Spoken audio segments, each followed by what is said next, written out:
Do your best, ha? Galingan mo. Walang TF to. Ha? Ay, bakit wala pong TF? Di po endorsement to? Wala daw kasi silang budget. Hayaan mo na.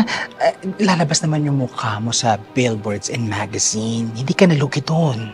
Sige po, gagalingan ko na. Okay. Sige, ready na ba? Galingan nyo.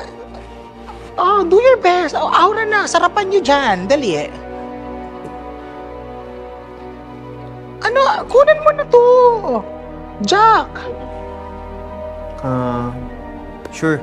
Sige na, Tess. Wait. Bilisan mo na, Jack. Dali na. Mahal yung renta sa studio. Tama naman po yung nakapangalan sa cheque, no? Hindi kay Jack?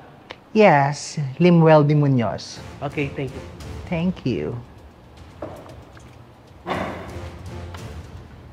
Ay, Sir Limuel. Tatanong ko lang po sana, wala po ba talagang talent fee yung kay Jack? Kasi yung mga sponsor po na ganito, di ba po, usually po may talent fee. Baka naman po, kasi po, di ba si Jack, alam niyo naman po yung situation. Ano yung pangalan na? Tony po, ako po yung Tony.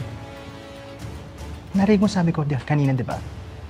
Di ba sabi ko, walang budget ang client? Mukha ba akong scammer? Nakita ko po kasing organizer po kanina.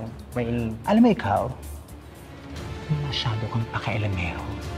Kaya ayaw ko sa'yo eh. Kala mo hindi ko napapansin na may gusto ka kay Jack? Mind your own business. Thank you po.